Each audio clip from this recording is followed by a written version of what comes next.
Dito maganda sir, dito pala maganda. Okay. Big Ben.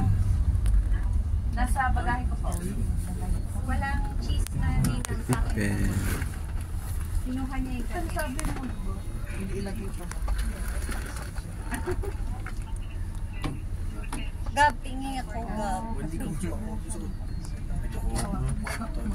Ay, ito, ito. Pag inagugaw na. Sa labas? Dito yung punta rin ko. Kaya, nagpakain daw niya sa kami ng lunch ngayon, breakfast ka na. Ganda oh, sayang oh. Hindi natin napuntahan dito. Bakit ba yung Ang lapit-lapit lang nito sa atin oh.